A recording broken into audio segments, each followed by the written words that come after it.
Welcome once again to Cinemaholics, the major motion podcast, where we talk about the biggest and the best films coming to theaters and streaming online. From the San Francisco Bay Area, my name is John Negroni. I'm the film editor for The Young Folks, and from Pittsburgh, Pennsylvania, he's a news and entertainment writer over at Collider.com. It's Will Ashton. Hey, Will. Hey. Well, you doing okay? You seem a little under the weather this morning. I don't know. It just seems like you seem a little bit more measured. Usually when we do these things, you're like super energetic, super like clapping your hands and everything. Yeah, I'm just clapping like a seal. I'm just going nuts. You love Cinemaholics. Yeah. You're not even wearing your Cinemaholic shirt. Yeah, I'm not this time, but I had to dress down because I guess last week I was in a suit or something, per your estimation. So I got to be a little bit. Yeah, that's right. I got to be a little bit humbled, I guess, this time. That's cool. I mean, you can wear whatever you want. It's Casual Monday. Sure. We enjoy. Mm-hmm. We enjoy doing this show from home. You know, it's one of those. It's one of the perks of doing Cinemaholics. We don't have to show up to a studio. Right. We don't have to. Yeah, we don't have to do the song and dance. Yeah. But I guess I should have maybe dressed up because this is a big ep, supposedly. The biggest episode of 2022. That's what we're saying. Yeah, we're gonna go out and just say this is our biggest episode, whether it is or not. We're gonna act like it is. Yeah, we kind of like related to that. We were talking earlier this week about our most. It's halfway through the year almost, right?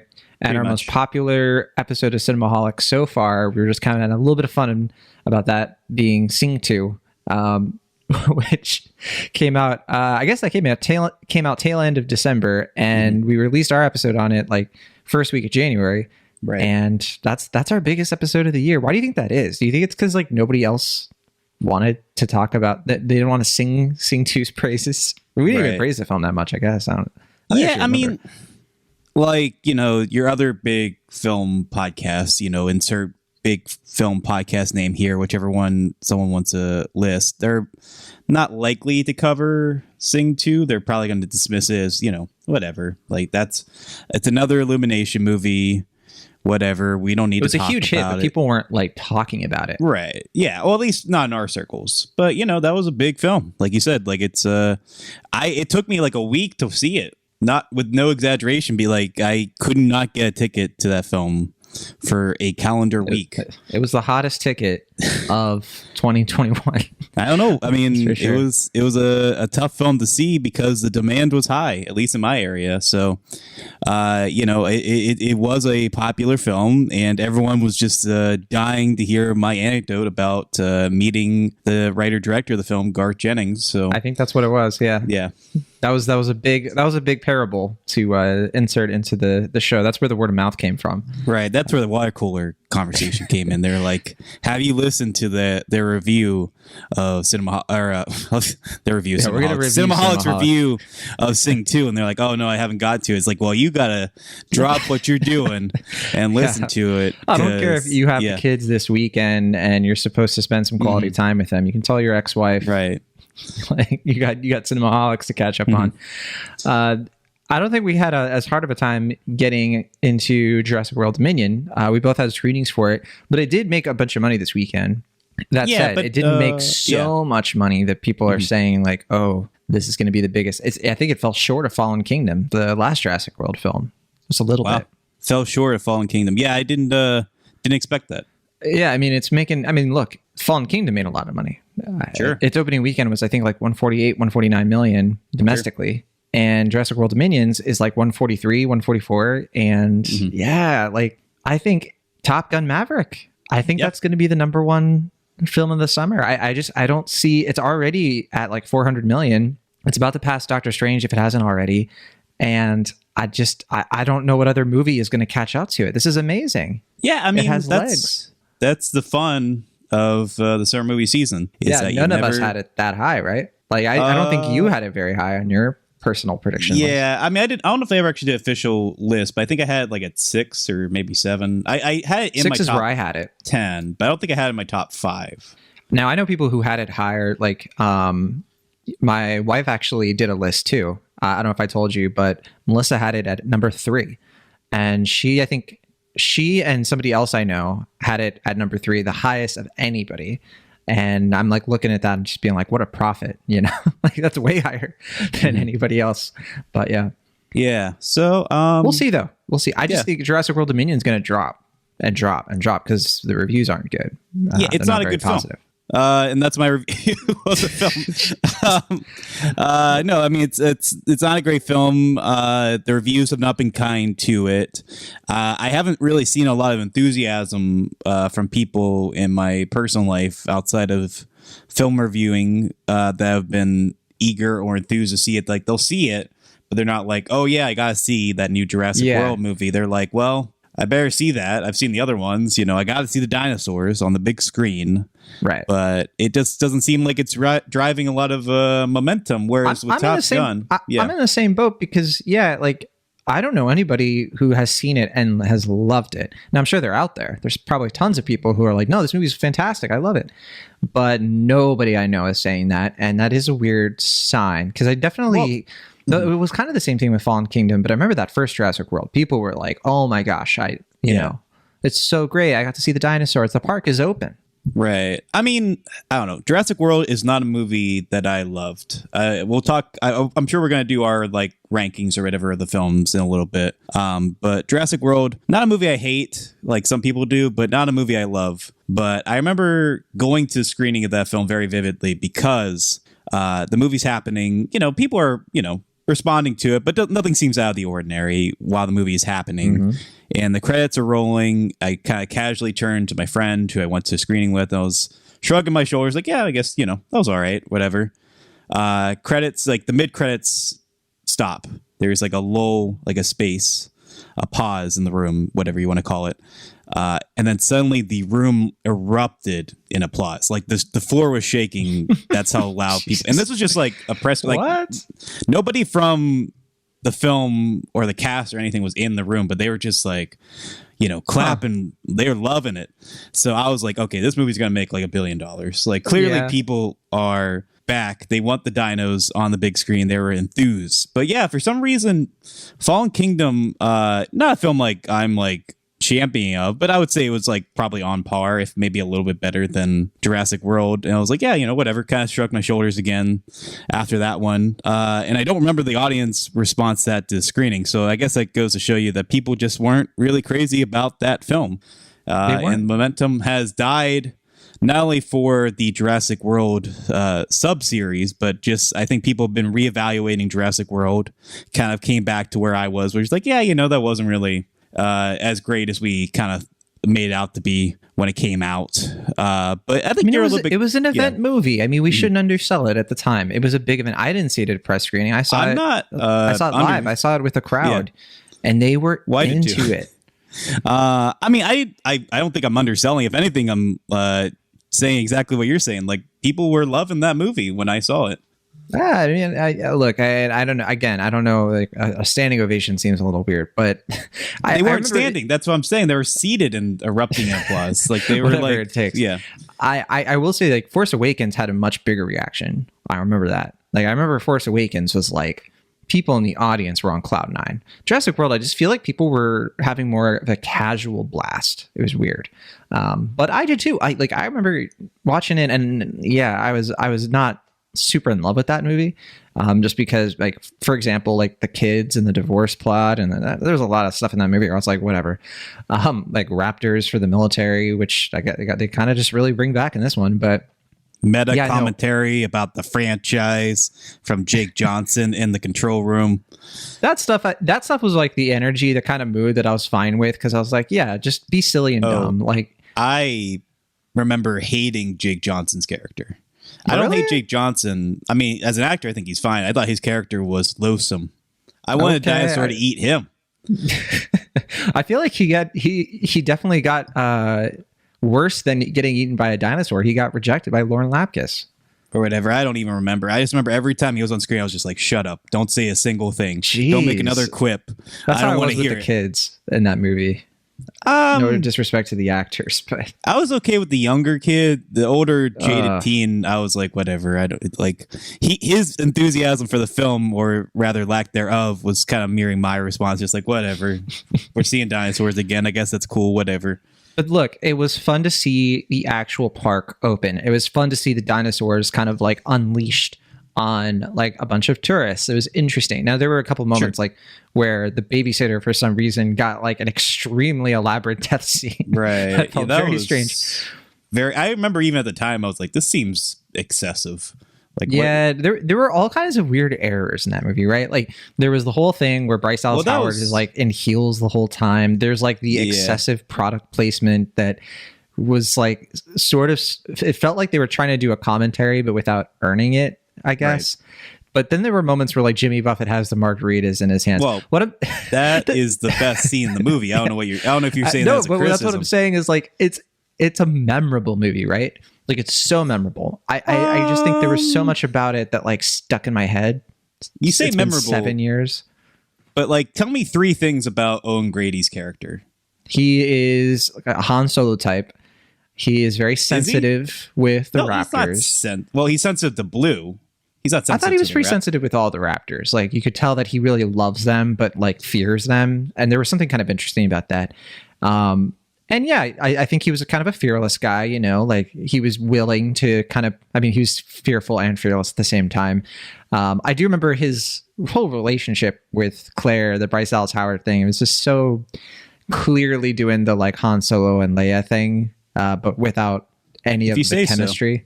I don't know. I just remember they were both just like a blank slate in that movie. I think Bryce Dallas Howard walked away a little bit better because her performance, I think, was fine. I think it was just her character that was underwritten. I thought Chris Pratt was pretty wildly miscast in that film. It seemed to be. I couldn't disagree more. I actually thought he was in that first movie. I thought he was really, really engaging. No, I gotta disagree with you there. Then I thought it was a complete misunderstanding of his star appeal in the first Guardians of the Galaxy movie, which was that's the thing. I think it was a different energy he was bringing, which was what I appreciated.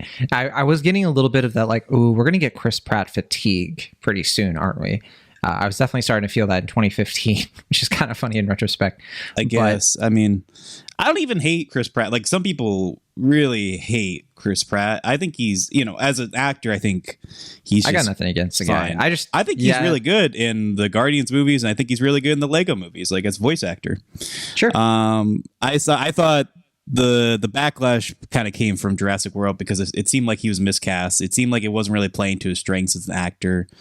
It just seemed like they were trying to like tamper down what made Chris Pratt appealing as a newly fledged movie star. Which again is where I disagree. I think that he was kind of like a vulnerable, like engaging adventurer character. Like you felt like, oh, he could kind of like bite it, but he's so like charismatic and he's so like carrying the film in terms of being the protagonist hero that I thought it was different for a Jurassic World movie. I felt like it wasn't just like the Alan Grant kind of being like stoic and like, I don't want kids, and kind of being a little bit more of like, all right, he's more of a young buck. He's a little bit more of like a guy who is going to kind of do outrageous action hero stuff. And I thought it was fun. So yeah, I disagree.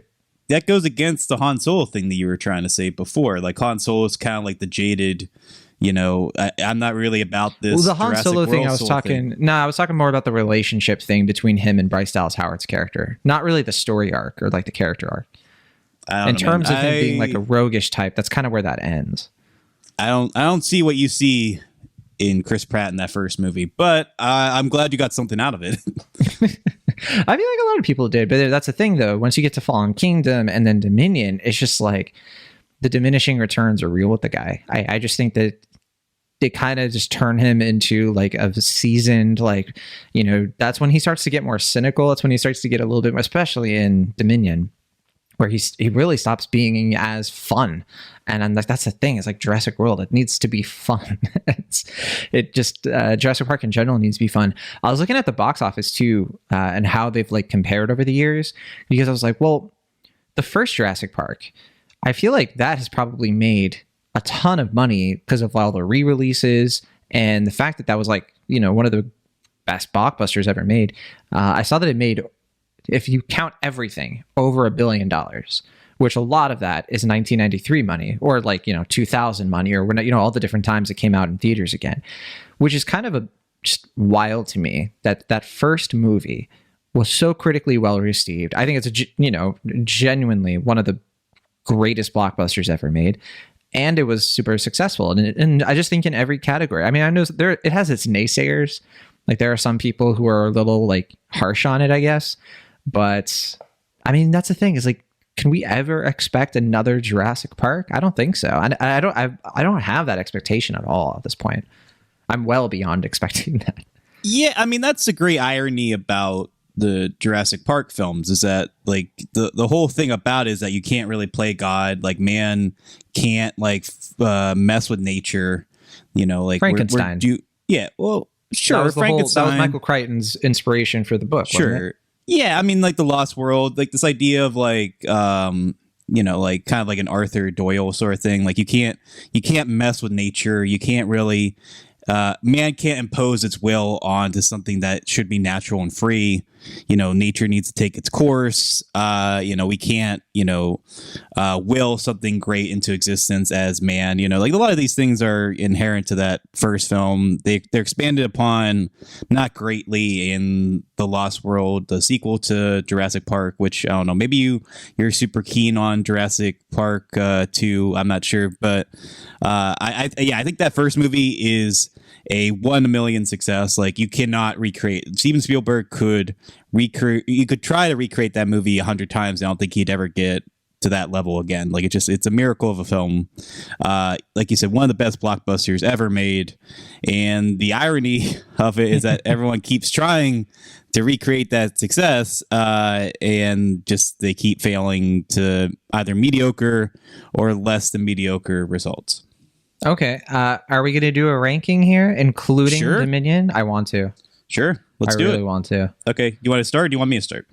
If I start, you're just going to get upset. Okay.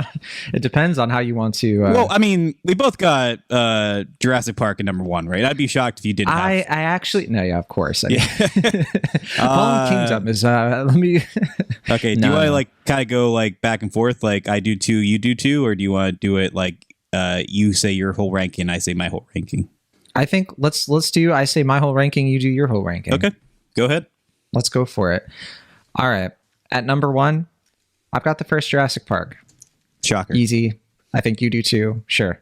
Maybe we do it like one by one. I'll do my number 2. You do your number 2. All right. Yeah, that's where it's going to get interesting.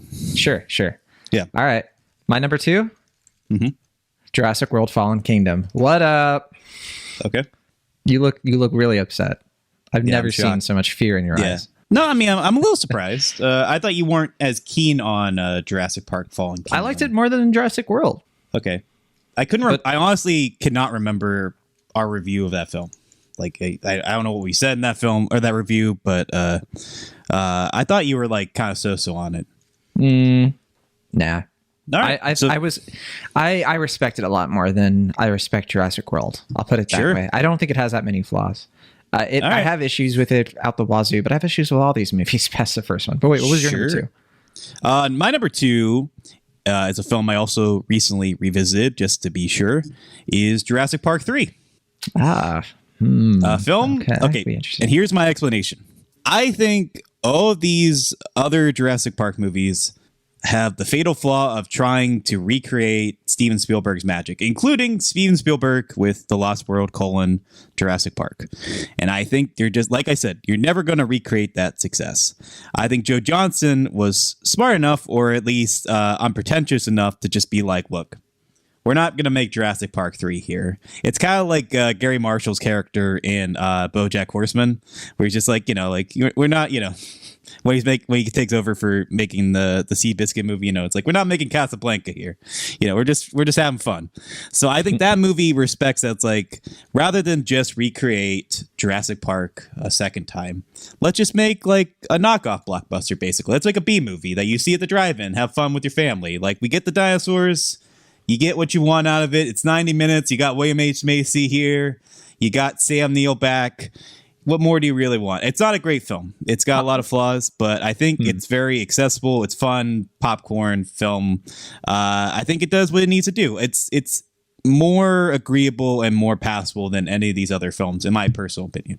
I'll have my own thoughts on Jurassic Park 3. Eventually. All right. Well, yeah, we got to see where it is in this ranking of yours. But what's number 3? We'll see. My number 3 is Jurassic World. And yeah, I'm gonna say I think the Jurassic World movies, almost all of them, I think are better than the original sequels. You're wild for this one. They're better movies. They have better. I'm just saying they have better effects. I think like Fallen Kingdom and Jurassic World, they have really exciting action set pieces that are more memorable, that I think have better tension, and I like the characters a little bit more.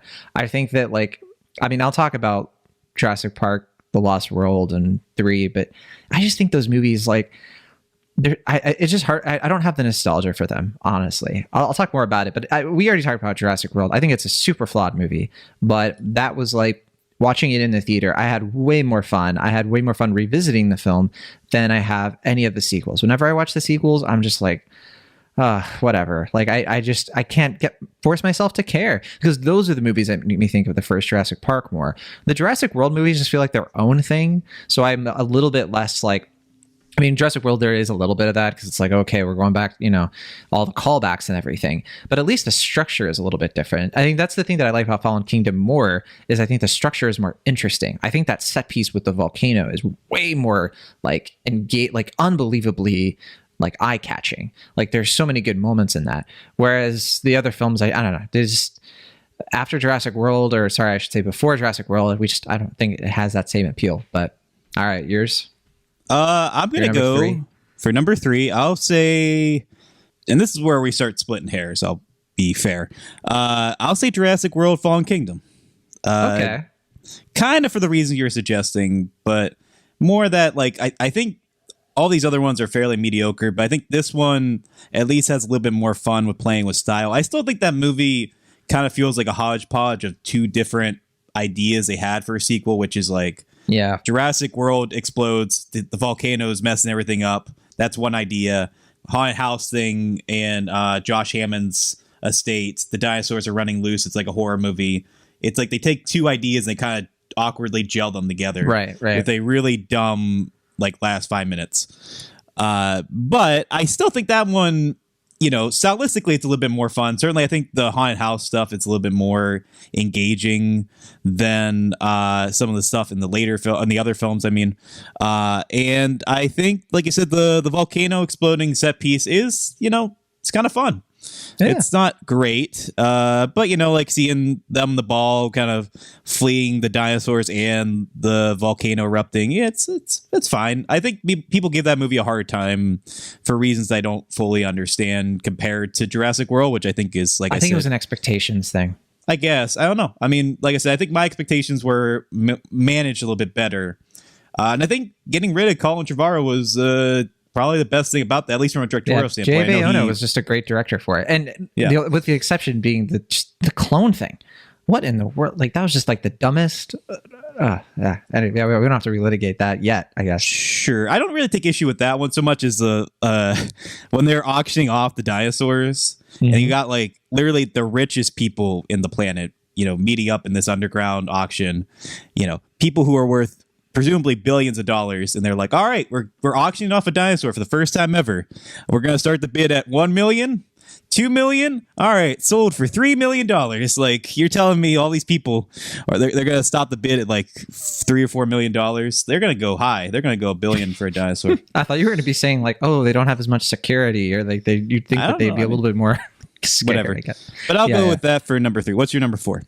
Also, the whole idea of having it at this mansion was nonsense, but okay. Yeah, the whole movie's nonsense. Right. It's a military thing. It's like, it should be a secure compound. Anyway, number 4, that's where I put Jurassic Park, The Lost World.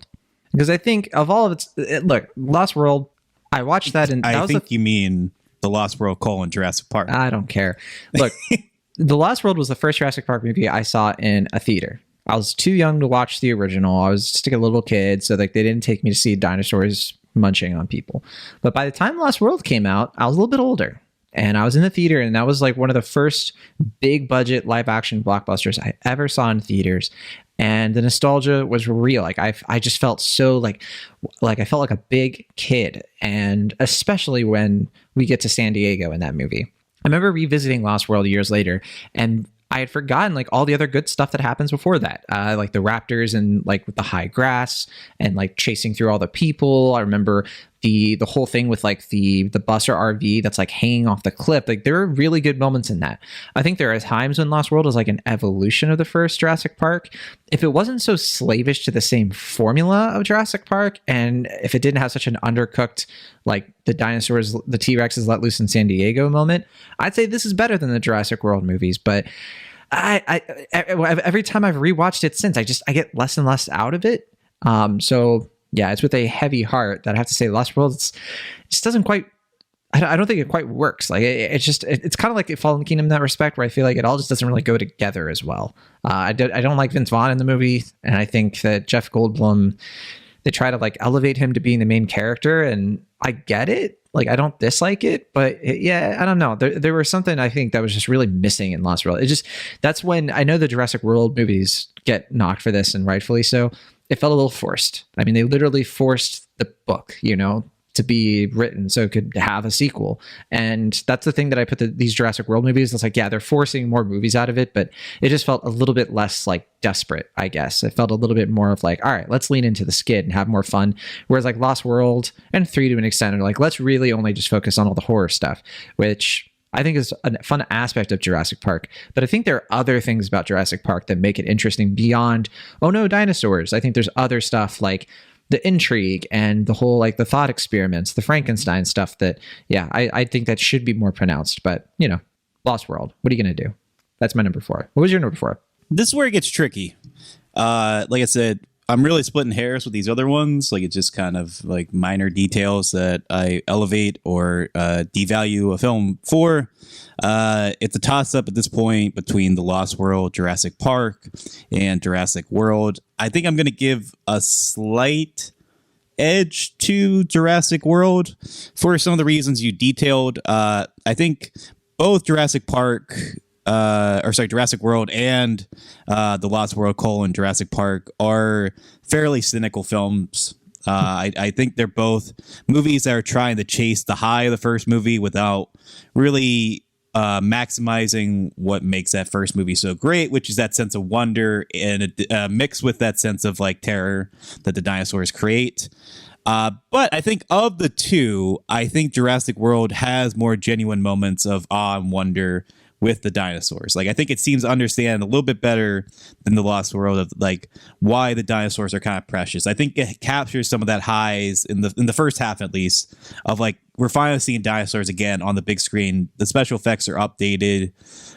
There is some practical effects, but we can actually rely more on CG to, really recapture what Steven Spielberg was able to accomplish with that first movie. It's by no means a perfect film. I can go at length about why I think that movie is not great. But I do think it's easy to see why that movie became a short-lived cultural phenomenon, I think.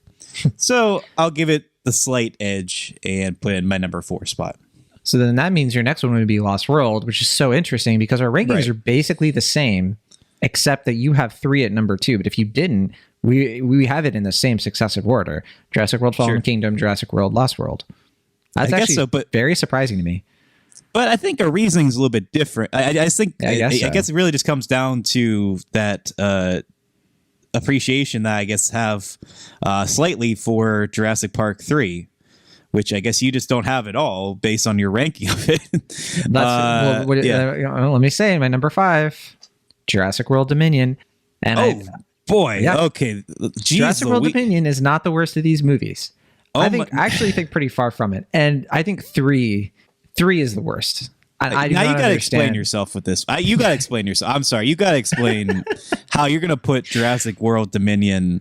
I don't think Jurassic World Dominion is that bad. I think it's basically on par with The Lost World. I put Lost World above it because I think it has a better script.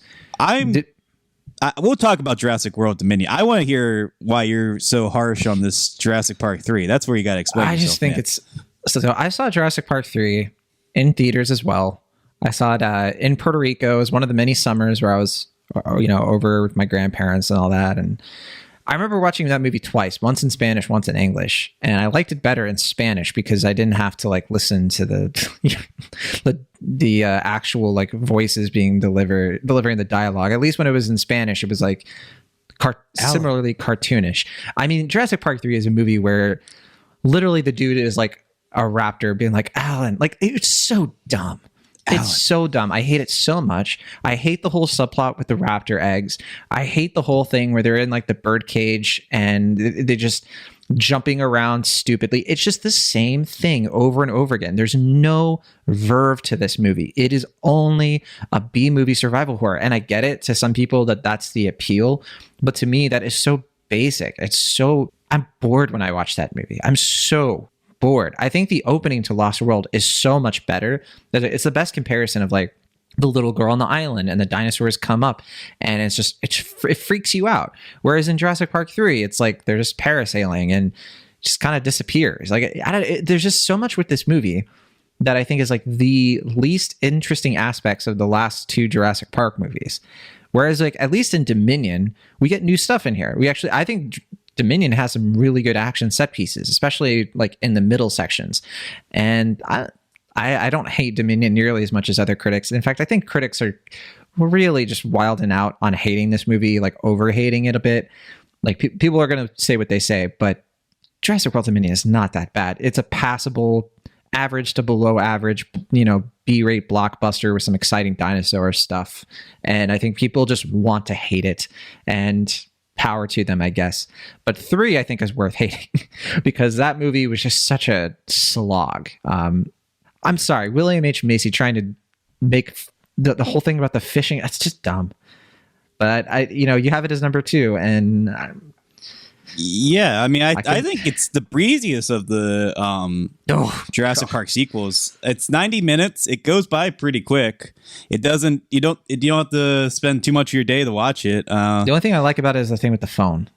And where they're trying to get the phone. That's my the only set piece I think is really fun. I don't know, man. Gotta be with you, man. I don't know why you're so harsh on Jurassic Park 3. I'm like I said, it's not a movie I'm like champion to the high heavens, but it's certainly, I think, better than you're giving it credit. Certainly better than Jurassic World Dominion, but that's not a film, to your earlier point, that I necessarily hate. I just think it's accumulation of all the things that have been pretty lackluster to outright bad with the Jurassic World movies in general. But I will say that my number 5 spot, if you guys haven't guessed already, was The Lost World, which, I will say, rewatching the film this past week, a little bit better than I gave it credit initially. I was really down on this movie when I first saw it in my teen or preteen years. It's a movie I think really does not work. I think, like I said, it's a pretty cynical sequel. It just feels like everything's kind of just like shrug worthy. Like, hey, why are we going back to Jurassic World or Jurassic Park? I don't know. We have this reason because we need to make money. Yeah, there was another island the whole time. Like, okay, why are we taking Jeff Goldblum? He was the one that was most cynical about the idea of Jurassic Park in the first movie. I don't know. We got him back, but we couldn't get the other 2, so we got to get him on the island. And it's like, who are we gonna get him with? Swingers guy and recent Oscar nominee Julianne Moore. Yeah, sure, why not? I think there's stuff like I said, I think the RV scene is pretty outstanding in that movie. I also think some of the stuff with the dino in San Diego is pretty inspiring and fun. That seems to be where Spielberg is having the most fun as a director, is in the San Diego scenes. But from a plotting standpoint, it just, it feels very haphazard, especially for Steven Spielberg. And I just think, both times I've watched it, I just kind of find myself checking out a lot. I really just can't connect to the plot. I think there's not much plot there to begin with. It just kind of, I find it to be a very underwhelming film considering the talent involved with it. So for that reason, I think I got to knock it slightly less than Jurassic World, but I think they suffer from similar problems. So that puts Dominion at last for you. Which I'll discuss, I think, in the review. Yeah. I was going to say, we can wrap it up here and be like, okay, so our rankings are not that different. I actually think it's kind of funny. They're not. The only difference is that I have 3 at 6 and you have 3 at 2. But otherwise, like, the order is the same. Jurassic Park, then you have 3. But then I have 3 at the end, but we both have it as Jurassic World Fallen Kingdom, Jurassic World, Lost World, Dominion. That's actually, you know what? That's not that different. I don't know. I think different reasons. You seem upset. I'm not upset. I just think the conflict is more in the reasoning, I think, for these particular rankings. Like, I think we feel a little bit more impassioned about Jurassic Park 3 than most people, for good and for ill. I guess if we had to if balance our list together, 3 would go right in the center, huh? It'd be at number 4. I guess. I don't know. But yeah, I mean, certainly not the one I expect to be the most contentious of the 6 films. I thought Jurassic World would be right. That's what I thought. I thought that'd be the more conflict worthy film, considering in the fan base that seems to be the more contentious film. But yeah, we can discuss Jurassic World Dominion, which I guess doesn't have a colon, so it's just Jurassic World Dominion. Jurassic World colon It's just Dominion. saying that it's the Jurassic World is a Dominion. It's dumb. It's so dominating the world that the dinosaurs ate the colon, so it's just Jurassic World Dominion. Yeah. So as we kind of alluded to earlier, Jurassic World Dominion, it features the return of Colin Trevorrow, who did do the first Jurassic World. It's doing the Star Wars thing. I said this in my review, but this franchise, like this trilogy, the reboot trilogy, has so many weirdly similar traits to the Star Wars reboot trilogy, because both of them come out in 2015 under directors who used to do indie films, but I guess J.J. Abrams at that point had done Star Trek, to be fair, and Super 8 and all that. And Alias and stuff on TV. Not TV, but but I mean, that's not an indie production though. No, I'm not saying it is, but anyway. Okay. When I think J.J. Abrams, I think more of the Bad Robot stuff. Sure. But whatever. The point is that they both have these big legacy sequels in 2015 that are huge successes, and they bring back a few people from the original cast, but not everybody. They are sort of they're all about the nostalgia. It's all about remember that movie? Wow, with Force Awakens, it was New Hope and all of that, and then with this, it was the first Jurassic Park. And then both of these movies switch to a totally different director who, completely messes with the formula and the structure. People react to it kind of negatively. With Star Wars, it was Last Jedi. With Jurassic World, it was Jurassic World Fallen Kingdom. And then both of these franchises then have a third film where they bring the first director back, and it's funny too, because Colin Trevorrow was supposed to do Star Wars The Rise of Skywalker, but they kicked him off, and I thought he was in director jail. I was wow, after Book of Henry, it just seemed like Colin Trevorrow was kind of getting booted out of Hollywood, but no, they brought him back for Jurassic World Dominion, and I think he actually will be in director's jail after this. After this thing is not going to be nearly the critical or box office success that I think that they were hoping for. But again, they're bringing back even more of the legacy characters. They're kind of just doing this big budget spectacle of a movie, kind of like Rise of Skywalker was, but without really any of the operatic, sense of wonder that you kind of expect from these movies. They also are. I think Jurassic World Dominion has so much in common with Rise of Skywalker. It's scary, the editing issues. Yeah. There are scenes here that are fun, but they exist in a slotch, a swamp of bad ideas. It's weird, and also the logic just isn't there. But yeah, maybe this is controversial to say.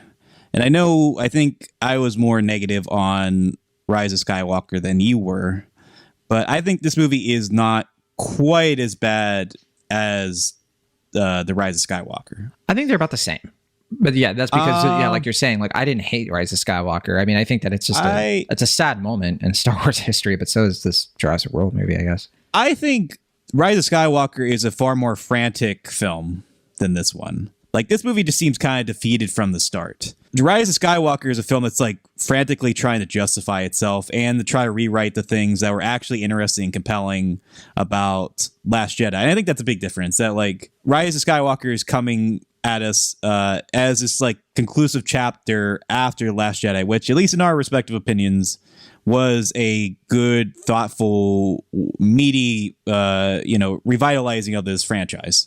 It was a great place to end it too. Right. They could have just ended it right there. But I certainly, as we suggested, I don't think Fallen Kingdom was revitalize the franchise to such a degree where it's like, oh, okay, like, Colin Trevorrow is like really pissing on the good fortune of. I didn't expect another Jurassic World movie. Like, I mean, I knew there would be one, but like after Fallen Kingdom, I was like, that's cool. I'm good.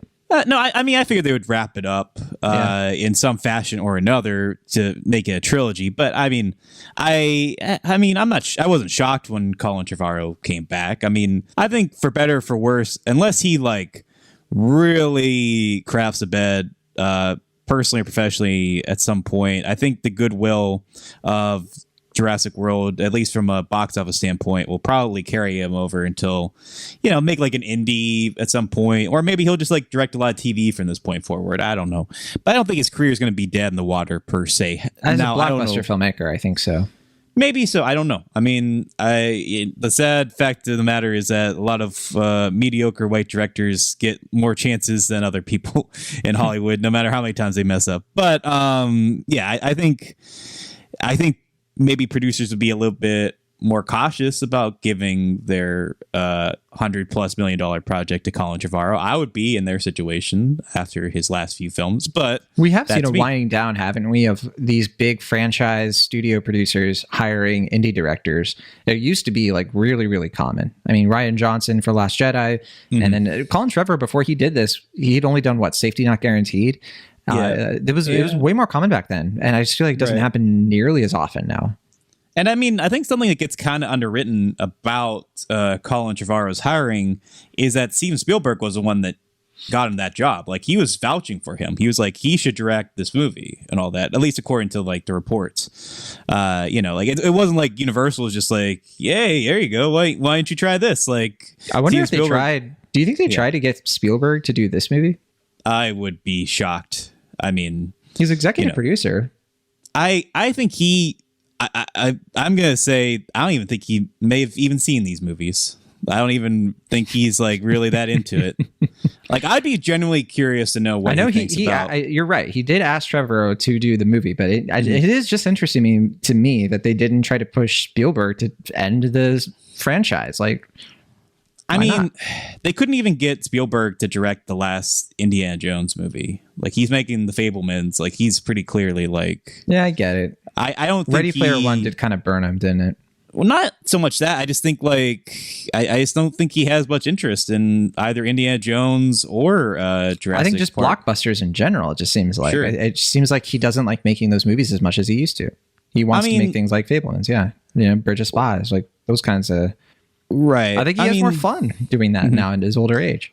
I mean, yeah, what does he really have to prove at this point? Like, he should just make the movies he wants to make. He's one of the few working directors right now that has genuine clout that can get whatever project he wants off the ground. Sure. Why would he spend 3 or 4 years making a sequel to a movie he doesn't want to make? Like, yeah, I get it.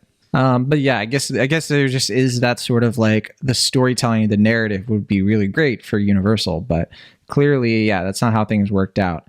But okay, so the plot of this movie is really, really strange. It has, so like Rise of Skywalker has the Palpatine thing. This movie has locusts, but also kind of bringing it back that dude from the first Jurassic Park movie who gives the Barbasol can to Dennis Nedry. Now he's basically, like, people have been saying like, oh, he's Steve Jobs. He's Tim Cook.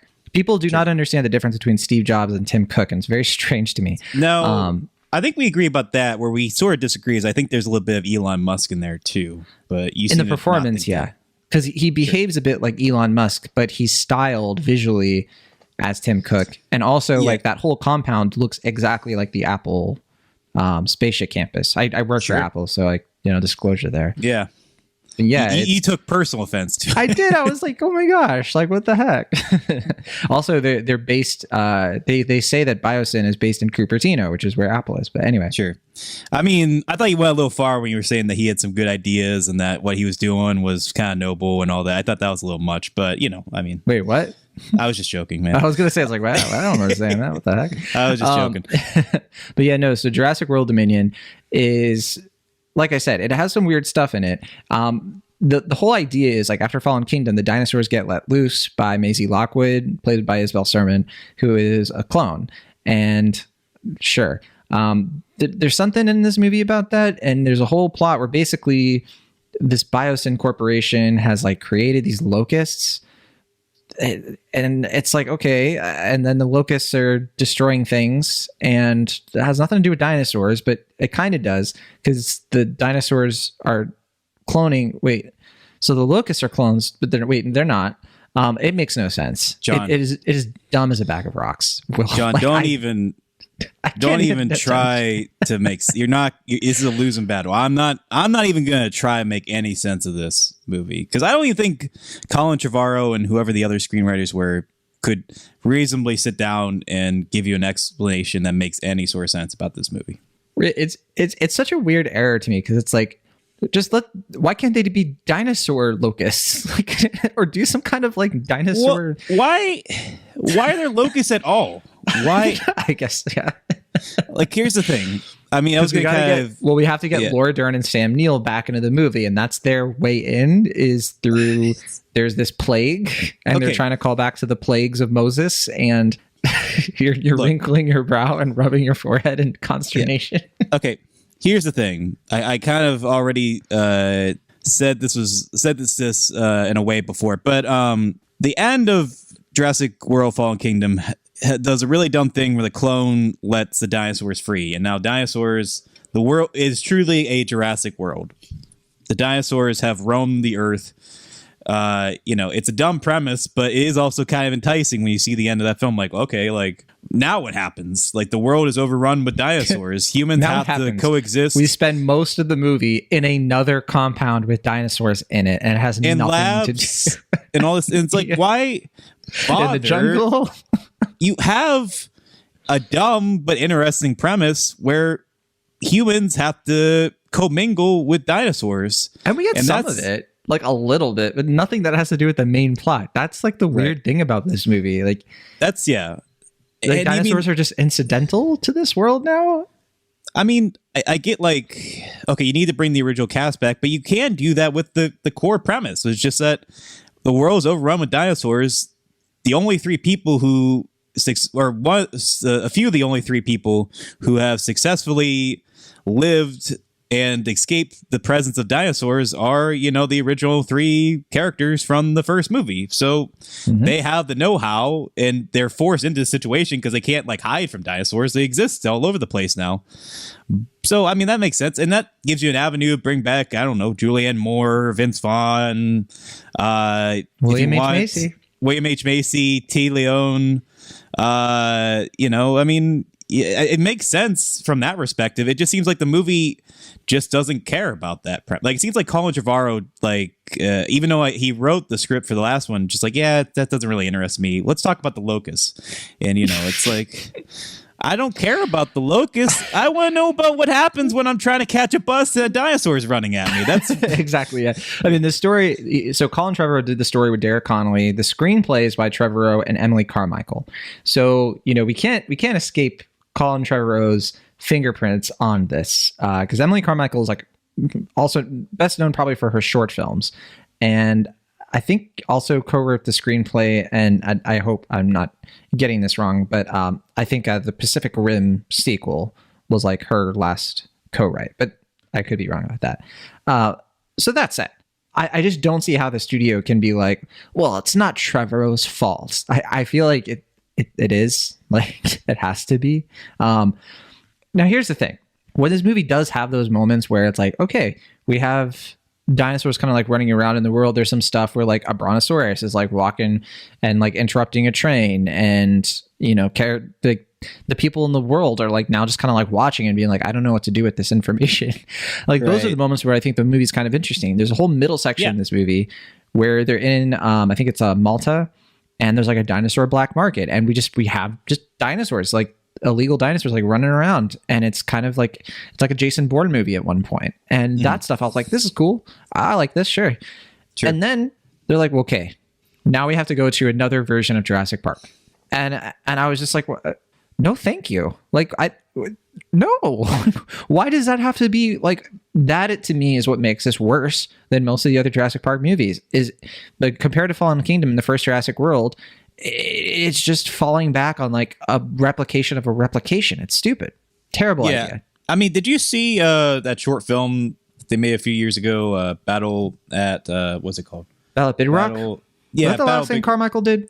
I don't know about that. I think Colin Trevorrow helped with that, but it's like a short film with the Andre Holland where it has like a family in like an RV and like they're being hunted out by dinosaurs roaming free. And I thought that short was like of the Jurassic World stuff, like one of the better things to come out. Like the writing of it's dumb, but from a directorial standpoint, it's actually kind of interesting. Sure. And you know, it's like it lends itself well to like, you know, after Fallen Kingdom, you're like, okay, like let's explore, like let's really go to like the thriller / horror stuff that was seen in that first movie. And then just, I don't know, it just seems like this movie has no enthusiasm. Like there's no energy at this point, which is bizarre for like what should be like this big, you know, climactic finale for the Jurassic Park franchise, not even the Jurassic World subseries, like the Jurassic Park franchise.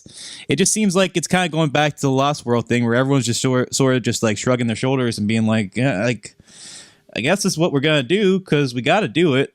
And, you know, I think that's lending itself to this lack of enthusiasm that people have for this movie, this obligation that's like, okay, we got to see this movie because it's the last one and we like the other ones to some degree. I don't know. It's a bizarre thing. Yeah, I did not like the way that they wove in the original three. And the problem with that is that I also didn't really like Chris Pratt in this at all. I didn't like Isabel Sermon. I just didn't like the characters. I didn't care about them. The only characters I cared about were Bryce Dallas Howard, who I think this is the best she's been in these movies. I actually thought she was a bit more interesting than usual, like her character. And then also Deanna Wise, who's this kind of like Air Force pilot who is kind of like, all right, you know, I'm going to take you on this mission and we ain't going to become friends. See? And like, there was a little bit of fun there. But otherwise these characters like Mamadou Ati plays this guy who's like kind of works for Biosyn and he kind of has a bit of an arc, but his performance was like very like awkward and stilted to me, even though like I know he's a really good actor. So like that was a little bit confusing to see. Really liked him in like Unicorn Store, for example. But yeah, otherwise, I think this cast is a little bit like Campbell Scott, Will Ashton, who plays the villain, and yes, should we talk about that? How do we approach? So. Here's the thing. I'm going to kind of open a can of worms here. Okay. Do you think this performance is kind of offensive to neurodivergent people? That's the yeah. But I don't know if it's more the writing or the performance. I don't know. I think it's the way he's being directed. Like it seems like it's like a lot of his like tics and his like emotions or lack thereof are played for sort of semi-comedic effect. And that's another thing about this movie. Like the comedy of it is bizarre. Like there are moments that are like clearly meant to be like comedy beats, but they're not really saying. And they're like, "This is going to be when the audience is rip roaring," and then yeah, but like there's nothing like it's not even like they're not saying anything funny. It's like they're not even constructing a joke. They say something kind of bizarre, and it's just like my audience seemed confused. Like they were just like, I don't like, well, Goldblum has a couple of good punches in there, like because it's Goldblum and he does that thing where he talks like he's asking a question and like I think he can sell anything, but like I just Jurassic like everything World, else not a big fan. Like I got a laugh. I got a bunch of laughs. Sure. But I don't know, just like I mean I think I was already just like kind of like numb and bored with the movie, but then Campbell Scott's performance I just found to be actively pretty offensive. Yeah, I gotta agree. I thought BD Wong just seemed really defeated in this for some reason. Like he's trying to play it as like, oh, I regret my actions, and it was just odd because there was no arc to it. It was just like we start the movie with him being like, you know, I shouldn't have, and it's like, how did we get here? Like there were a lot of missing pieces to that performance because it's such an oddly constructed movie, and I don't understand what this movie is trying to say. Beyond let's have dinosaurs doing a bunch of like crazy stuff again. I think that like that at its best, the music is quite good. It's Michael Giacchino. Of course, he's going to do the music well. It's going to have a really good soundtrack. And I think that like say what you want about John Schwartzman, I think that he's not the best cinematographer. There's some really good like frame-worthy shots in this. There's a scene where dinosaurs like biting onto a ladder.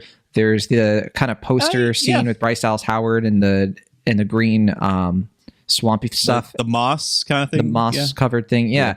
I was like, okay, this is like building tension through the visual. Like this is stuff that we get from like the best of Jurassic Park, but it's few and far between. I mean, it's a handsome looking movie. They shot it on film. I think the last one they shot digitally, but the dinosaurs look great across the board. I think I think there are a couple of moments where the CG is a little bit shoddy, but not bad. I was gonna say I think the CG really bounces back and forth between being kind of wonky and sometimes looking kind of good. That scene where the T-Rex, by the way, is like replicating the logo. I just wanted to leave. Yeah, that was cringe. I just wanted to just walk out. I was what's up? And like the T-Rex fight in this like felt so bizarre to me too, because it's just like the other ones, they build up like some sort of arc with the T-Rex, it's like they kind of build up, and this one just like, oh shoot, we got like 15 minutes left, we got to have a T-Rex big fight. It's like, it's nothing compared to the Jurassic World one.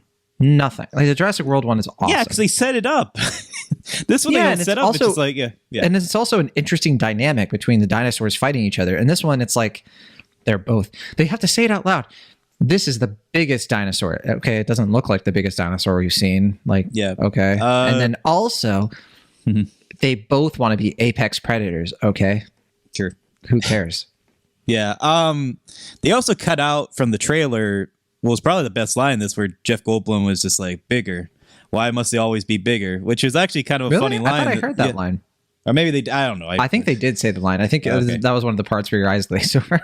I don't know, man. Like, I do agree with you. I meant to say this earlier. I do agree that DeWanda Wise is probably the only person here that's really bringing like genuine enthusiasm to these proceedings. Yeah, I thought she was kind of doing the Chris Pratt thing in the first movie, but a little bit better.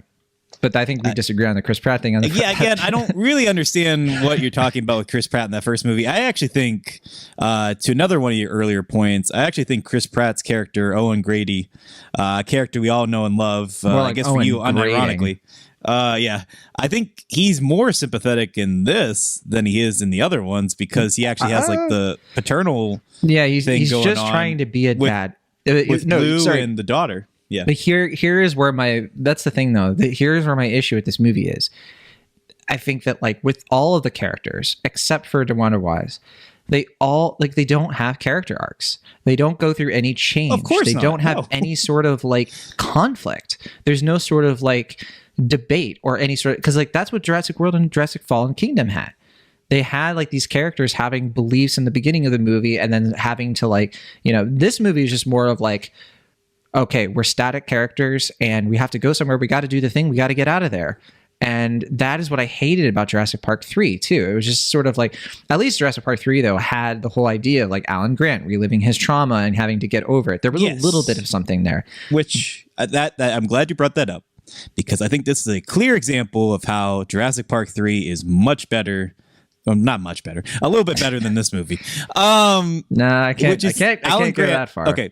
Here's the thing about Alan Grant is that in the first movie and the third movie, it's pretty clear that like he likes dinosaurs, but like what really kind of butters his biscuit is the idea that he'll get funding for like another one of his projects. He's like a true scientist where like, like the idea of going to Jurassic Park, even in the first movie, isn't that enticing to him until John Hanneman is like, oh yeah, well like fund your like whatever expositions or whatever. He's more intrigued with like revisiting, like digging up like the bones and like kind of like exploring what in this like, movie the only thing that butters his biscuit is starting something up with Dr. Ellie Sattler. Am I right? And I'm just like, yes, how is that interesting like compared to, but like he seems like I know he's like not happy with where he is in life at the beginning of this movie, but he seems to be managing fine. Like there's not really much that Laura Dern says that really entices him to want to go on this exposition, Well, that's the thing is like there could be like they have like little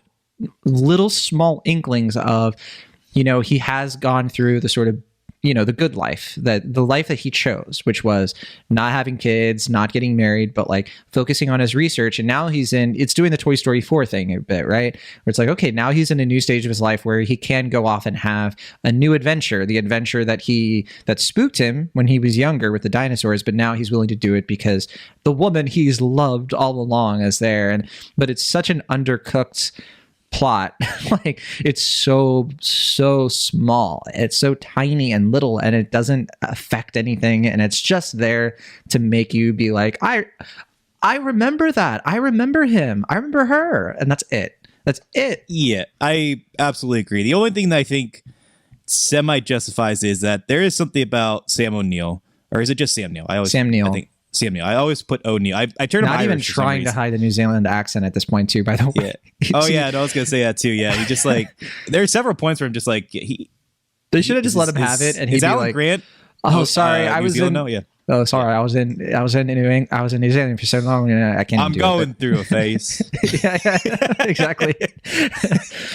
I would have given this movie so many props. Oh man. Yeah. I have a New Zealand phase. Yeah, but anyway, I was gonna say there is something about Sam Neill, and this is like kind of like the magic of him when you hire him, is that even when you can't on a screen level or a screenplay level justify why Alan would be interested, he does have that twinkle in his eye. It's in the first movie for sure. It's in the third movie, and it's in this one where it's just like he looks at camera the right way, that twinkles in his eye, and it's like, all right, Alan's back, baby. And that's like probably the best thing in this movie. It's just when he like when Laura Dern's just like coming, and he has that twinkle in his eye, the camera's panning, it's like, all right, Alan's back, baby. Let's give him nothing interesting to do. Yeah. I mean, even with Jeff Goldblum in this too, I genuinely, I'm like, the way that they shoehorn him in to be an employee at Biosyn, and I don't understand this whole thing where it's like they're just trying to prove that Biosyn is behind this, but like they literally have two people who work there. Like, they could blow the whistle on this thing at any moment, and it's so bizarre because like, well, they need proof. It's like, go down to the next level. Yeah, Jeff Goldblum, smuggle a camera, bring it with you, take a picture of the locust and leave. Like, it's not even, it's dumb, and it has nothing to do with the Chris Pratt and Bryce Dallas Howard trying to save Blue's daughter. Blue had a kid, okay, and Maisie Lockwood is in this again, and there's even a moment too where BD Wong goes up to her and is just like, well, we need your help to stop this problem. And I was like, oh, that's reasonable, like, solve the problem with her. And like, instead she's just like, nah, I'm getting out of here. And I'm just like, okay, fair enough, but still, it's like, right. I think this movie is very dumb, but it's also important. It's an important movie. Important? Everyone should go watch it. Why? I only say that because I want to. I said it would be the highest grossing film of the summer, and so you don't want egg in your face. Not no egg on your face. No, I think that ship has sailed. But I got nothing else to say about Jurassic World Dominion. We went pretty long on it. I guess that's all. That's about all I got. I think the critics are being a little bit extra harsh on it in a way that I think it's a little extra. It's just super average. It's super average to below average. Oh, and when you really dig into it, you can find some really dumb stuff. But like when you're watching, I mean, it's not like you're going to watch it and like hate your life or anything. There's fun to be had. Like it's not a constant beating in your head. But I guess for some people it might. I mean, I do think it's bad. I think it's a bad movie, and I think it's because it's really sort of listless in a way that a lot of blockbusters are. Like I said, I don't think it's not excessively bad in a way that I think Rise of Skywalker is, where it's, like I said, sort of frantic, and it's like working overtime to the point where you're just like you get numb in a different way. I think both movies have this numbifying effect where you're just like, it just trying over and over. Like, there's no plot progression in this movie. There's no sense of pacing. It's just thing happens and a thing happens and a thing happens, but then a thing happens. And it's just like, it's not like it's built up or anything like that. The fan servicey moments are tired at best and weird, and I don't even know what adjective I want to use at this point. I don't know. I feel like this movie, it just inspires like bizarre sort of just like, I feel tired thinking about this movie, but I also get wound up just thinking about how stupid it is. It's just a weird feeling of just like, I'm aggravated, but I'm also just over it. I'm jaded at the same time. And I feel like, I don't know. I feel like that's irritated. Just my feeling. Sure, irritated. I feel like that's just my feelings on the Jurassic World movies in general. Like, I think they're just really dumb. I think they act like they're smarter than they are. They feel like kind of self-important, but they also just kind of want to play in the formula. And I think that's the Colin Trevorrow effect of it. And I say that as someone who actually doesn't really hate Colin Trevorrow. I actually think Safety Not Guaranteed is a pretty fun, enjoyable indie movie. So maybe if he goes back to those indie routes, he can find that spark, whatever it was that Steven Spielberg saw in him before he got hired to direct Jurassic World. But yeah, I don't know. I think this movie is worse than you're giving credit, but maybe not as bad as some other critics are saying. To your earlier point, let's play the Rotten Tomatoes game. Now, sure. I think, Will, you've been spoiled like multiple times on the Rotten. Hard to not be spoiled on this one because people keep talking about how it's the lowest rated Jurassic Park movie ever, right? So what now 298 reviews counted so far. Again, the score has changed 3 times in a major way. I think it premiered like to just like 8 reviews international. So for a short while, it was in the 70s. I'll just say that out loud. Sure. And then it's been dropping ever since. Now, Will, what was the last score that you saw for this? Okay, so the last score I saw was a flat 40%.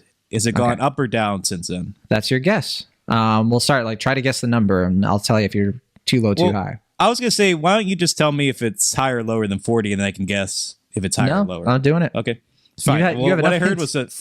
All right, I heard it's 40. Is it above or what's the score? Just guess the score. I said it's not 40 anymore. Okay. I'm going to say 34%. All right. It's not 34. Do you think it's higher or lower than 34? I think it's probably higher. It's like 38. No, it's lower. It's 30%. Oh. I did a double take. Oh, okay. Yeah. I saw it because it was at 40 for a while. And then, it's 30. It's been 30 for the last couple of days. The knives have come out. People are saying this franchise extinct. Audience score. We have 5,000 plus verified ratings. What do you think? What do you think about the audience score? This could go either way, huh? And I haven't been spoiled on this one. I think people, based on my audience response, there were some clappers. Like there are some people who were like, "Yeah, we did it." But I feel like most people are just like, "It's okay." Like they didn't hate it. They weren't like mad about it, but didn't really like. It's not a Jurassic World event. Like they weren't like, "Yeah, like sure." They really ended this franchise in the right way. But I think as the movie has been out for a little bit, I think people are getting a little more annoyed. Like they think about how this is supposed to be the conclusive chapter of this. And I think they feel a little bit more slighted. But I don't think that aggravation has really settled in too much yet. So I'm going to say like 64%. It's not 64. Do you think higher or lower? Lower? Higher. Oh, it is 79%. Jeez Louise. I know, right? All right. Can you believe it? I can't. It is pretty high. I mean, it's not high relatively. Usually these things are like in the 90s, but yeah. Okay. So, well, it's high in the sense that like and like you said before, I don't know anyone personally so far that's been like, yes, good movie. They did it. Yay. More just like, yeah, I mean, like the most could have been worse. The highest praise I've heard is like, yeah, it's I guess pretty good. Okay. So let's see the cinema score. Folks in Vegas, they saw this one. We have a cinema score. What do you think? You got this spoiled on this one? Yeah, this one got spoiled for me. Oh, okay, go ahead. This is an A-. It's an A-, which sounds good, but usually these Jurassic Park movies are like A. So it's a little bit lower than you would expect. On Letterboxd, we have 58,000 logs. 58,000 logs. What do you think the average rating is, 0 to 5? You're usually pretty good for Letterboxd prediction. 2.8. 2.5. I spoke too soon. Usually you've been spot on lately too, so I'm a little surprised, but it's a tough one to predict. Since you were already spoiled, there are 2 friends of the show, Cinemaholics, who were positive on it. One was very positive. One was like positive. Who do you think those people are? And there might be more, to be clear. It's just these are the ones I noticed. There are two people who have been on Cinemaholics. Charlie Ridgely tends to be pretty high on things. So is he the very high person? No. Charlie gave it a 2.5. Oh, he was low. Wow. He was low. And that's saying something. I feel like when Charlie Ridgely doesn't like something, that says something. And Charlie had made the same comment I did in his Letterboxd review. He said, "It's hilarious that the movie with they leave the parks for the real world gimmick only gets good when they arrive at the new makeshift park." So the same kind of criticism, but I guess he liked that more than I did. But anyway, I think Corey Woodruff said he liked it, but he was like, it's all right, like not great. Yes. So Corey Woodruff is the liked it, but there is somebody here. They gave it 4 out of 5 stars on Letterboxd. You want me to just tell you? Is it Kimber? It's not Kimber Myers. I don't know what Kimber gave it. Abby O'Chessie? It's not Abby. It's Alex Billington. Oh, well, go figure. Yeah, actually, I don't see Kimber Myers on here. I don't think she's logged it, so she probably skipped it. She's probably like, the park's not open for me. Oh, is this you're going off Letterboxd? I thought you were going off of Rotten Tomatoes. I was going off of both. Now, Corey didn't rate it on Letterboxd, but he did rate it on Rotten Tomatoes as a fresh tomato. So that's why I said positive. So there you go. That's Jurassic World Dominion. It is 146 minutes long. It's quite long, almost 2.5 hours. And we'll see how it does. I mean, $185 million budget. It's already made $389 million worldwide. It'll make money, but I'm not so sure it's going to make $1 billion. I think it'll probably peter out at around $700 million if it's lucky. So yeah. Well, the big question now, I mean, like we said, it's looking like this is the summer of Top Gun Maverick. It is. But do you think anything else coming up this summer could potentially dethrone? I don't see it. I think Thor will make a lot of money. I think Thor has a chance of beating Doctor Strange, but I think Thor and Doctor Strange are going to hover around 400 million. Lightyear might hover around 4 to 415 million. I think Top Gun Maverick is going to make it to 420, 430, maybe higher. So that's my prediction at this moment. Because it's barely dropping and it's taken up those IMAX screenings. And I think as Jurassic World Dominion drops, they're going to keep, I think Top Gun Maverick is going to have more staying power. And it's not going to be charted over to Paramount Plus as quickly as like Strange and Thor will be charted over to Disney Plus. So that's my prediction for now. We'll see though. Yeah. I think it's a fair guess. Let's talk about a movie though that's not in theaters. A movie called Hustle. And this movie was only on my radar like, I want to say like 3 weeks ago. I noticed it on the release schedule for Netflix. And it's a sports film starring Adam Sandler. And it's like if you took High Flying Bird and you mixed it with like King Richard, basically. So the idea is that it's about NBA scouting. Adam Sandler plays an NBA scout for the 76ers, a guy named Stanley Sugarman.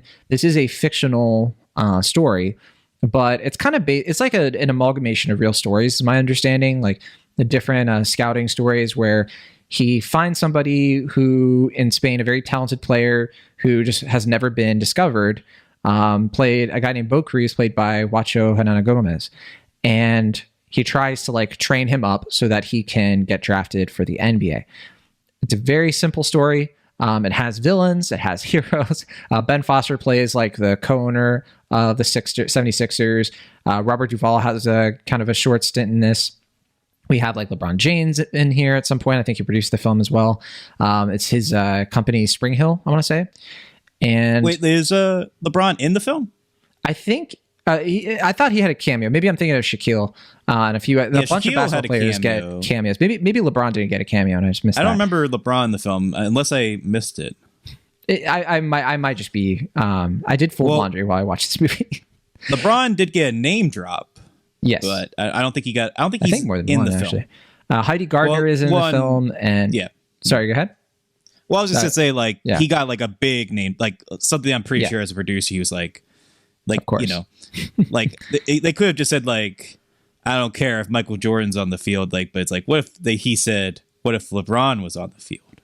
Like, sure, yeah, I'm double checking the cameos, and like there are a lot. There's Charles Barkley, Shaquille, like I said, Allen Iverson, Brad Stevens, Doc Rivers, Kermit Wilkes is in this, Seth Curry, Trae Young. I mean, so many.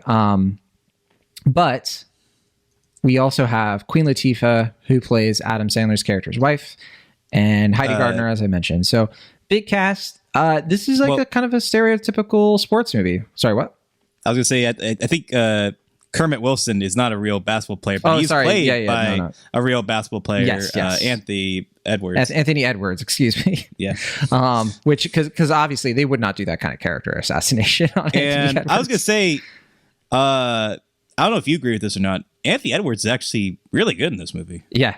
Like, whenever he came on screen, I was like, oh, hell yeah. Like, this dude he's is good. Like, he's oozing like charisma and that kind of like bad guy energy that you love to hate. It's pretty good.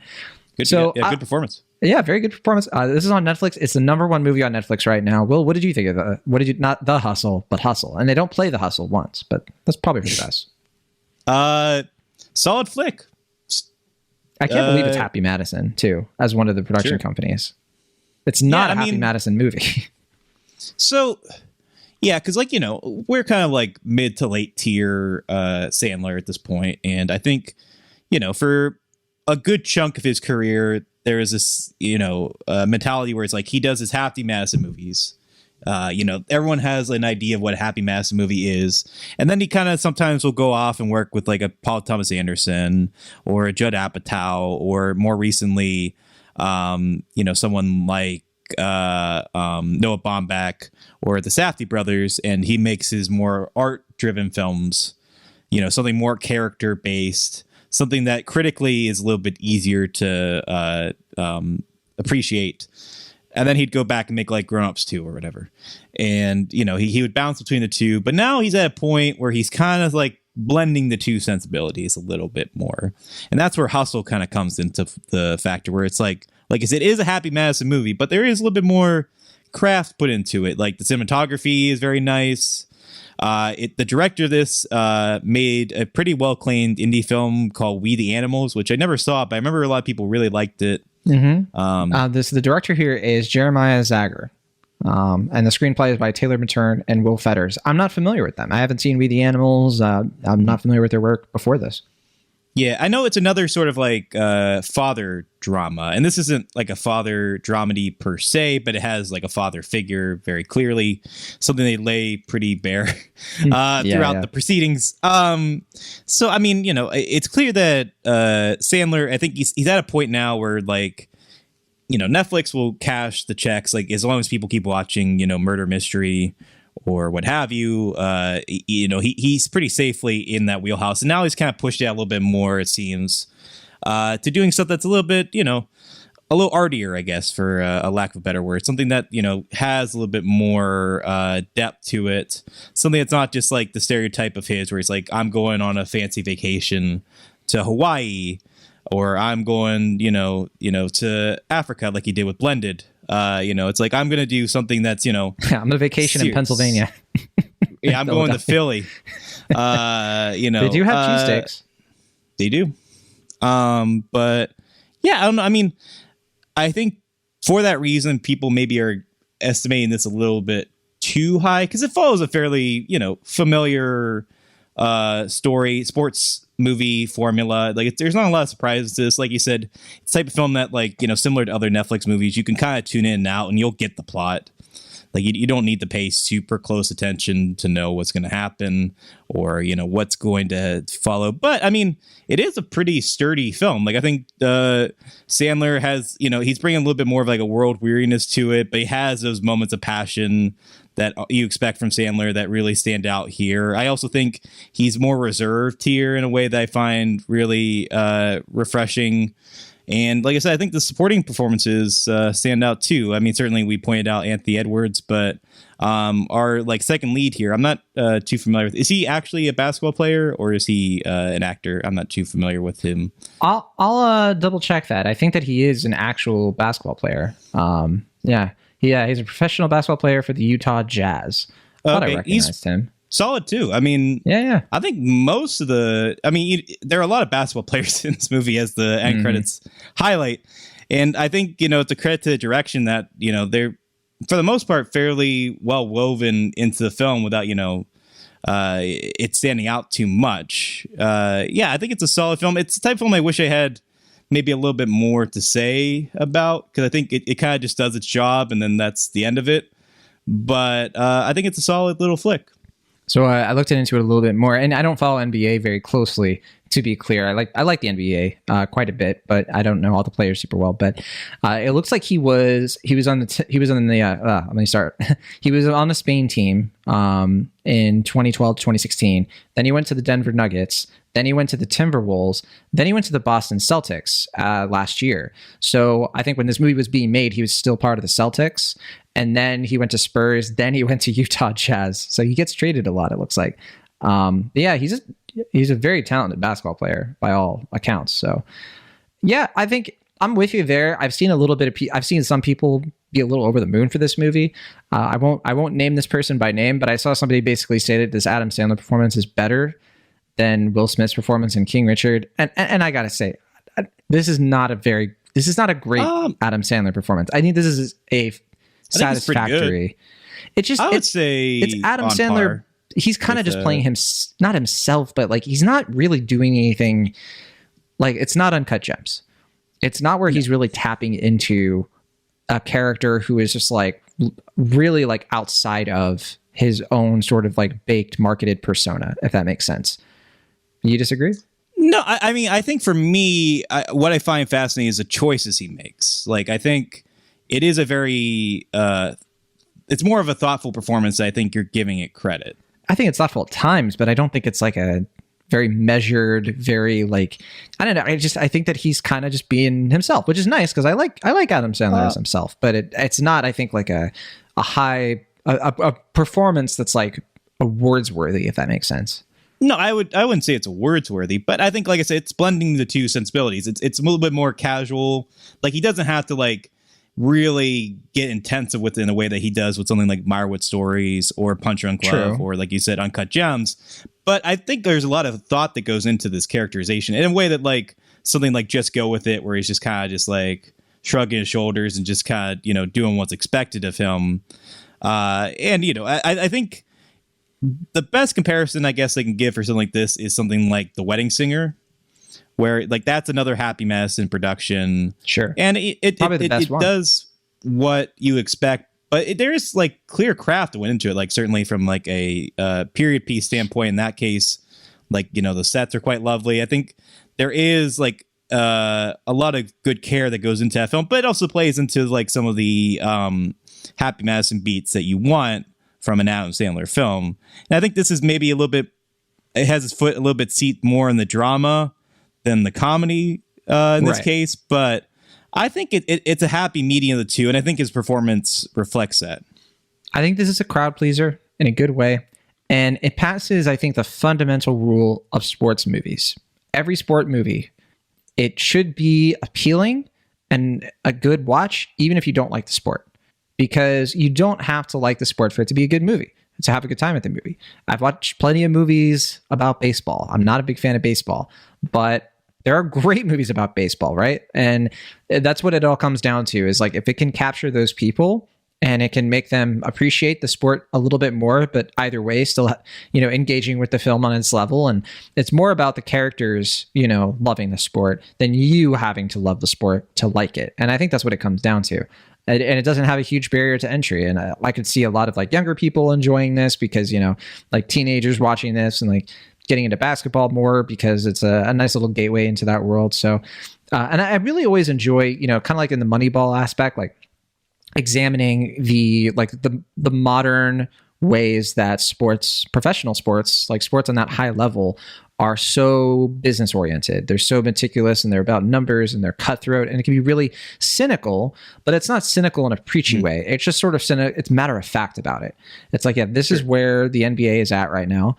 And obviously you have NBA people kind of making it, to them, it's business as usual. And so like an audience that isn't as like familiar with like the ins and outs of the draft and how bureaucratic and arbitrary a lot of it can be, I think that there is an extra level to the film in that respect. Maybe a little, I don't know if it's unintentional or intentional, if like, these players and these producers are kind of looking at this and being like, yeah, it is a little wild, like the lengths that they have to go through to get this character in this fictional movie drafted, and how difficult it is and how hopeless it becomes. Like that's the sort of thing where I think this movie is kind of punching above its weight a bit, or it's scoring a few extra points, at least for me. So I like it quite a bit. It's a good movie. Yeah, I mean, it's I think maybe the Philly set piece is kind of lending itself to this.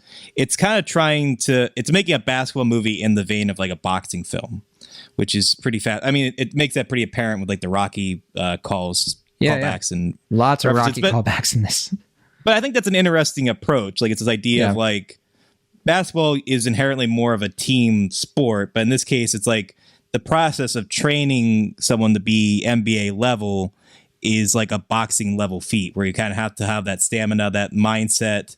You got to kind of like get your head in the game in a big way, but also have to be like physically of like such physical like feet and stature. And yeah, I mean, I think I would have preferred if it was maybe a little bit more even handed with balancing the Sandler story with what's the name of the main basketball player in this film? Bo Cruz.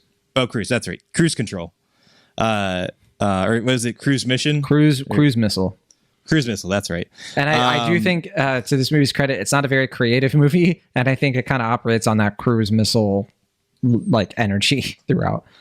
Like I said, I think it's just balancing the two effects. I think there's more craft in this than you're giving it credit for. Certainly, I think from there's craft when it comes to shooting the basketball scenes.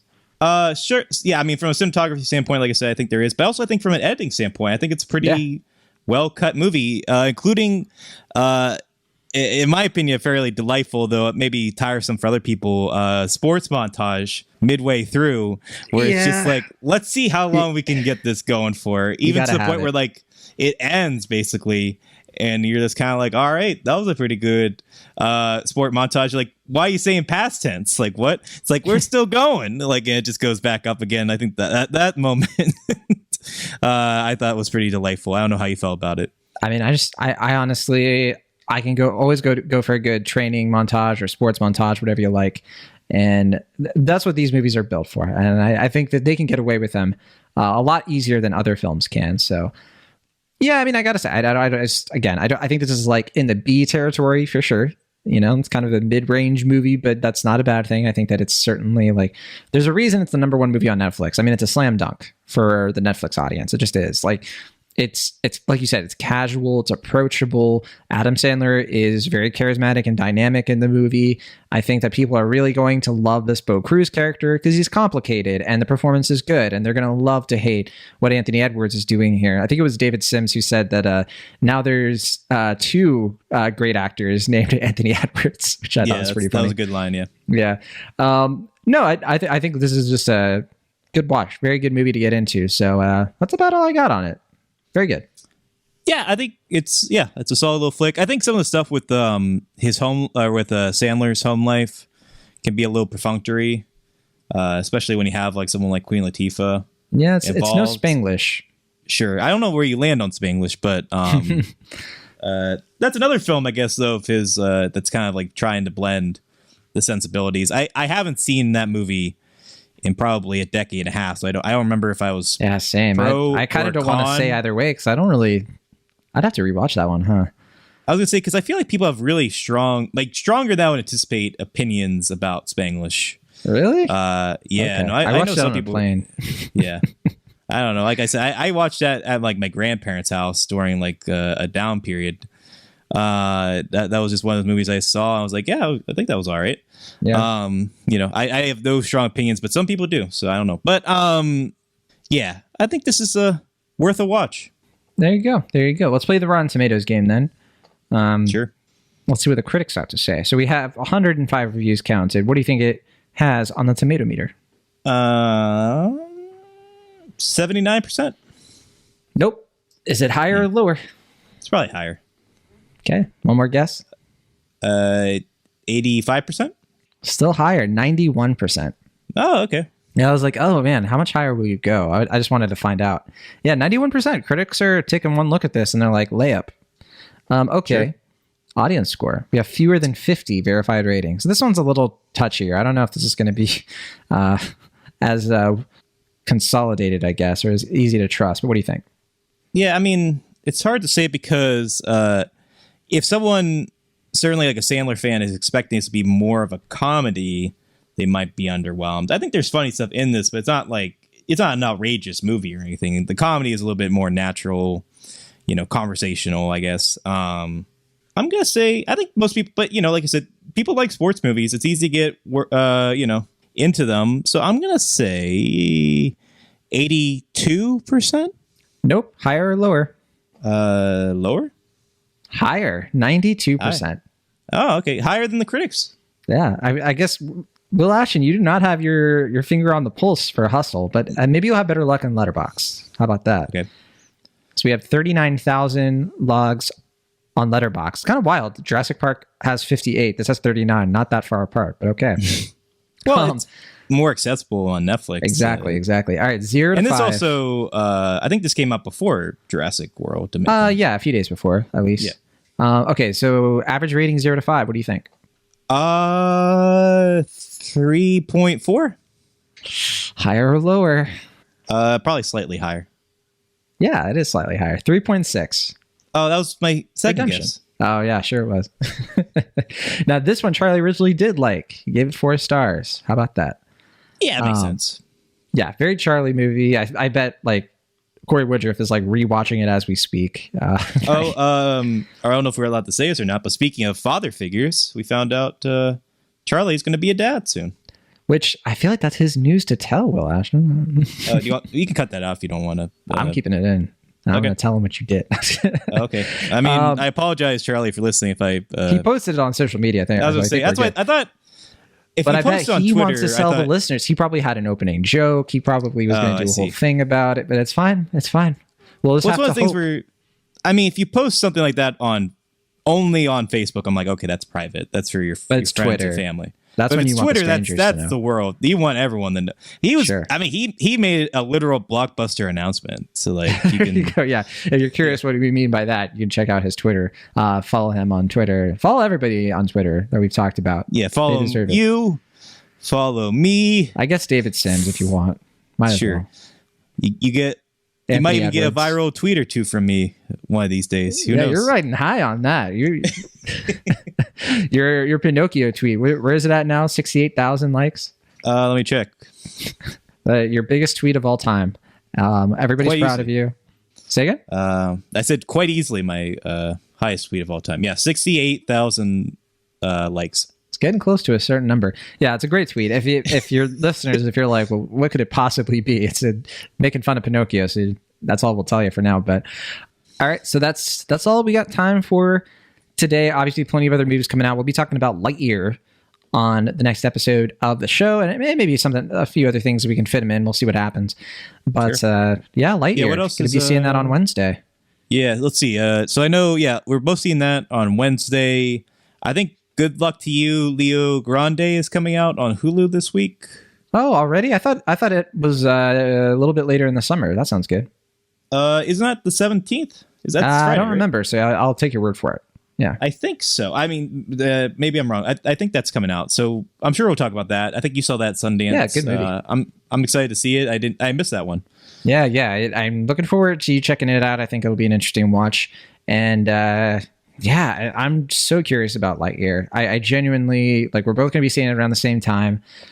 I feel like this could go either way, so we'll see what happens. But okay, that's it. That's all we have for you on this week's show. We'll see you next week. From the Internet California, I'm John Negroni. And for the Internet Pennsylvania, I'm Will Ashton. See you next time. All right, I got to go.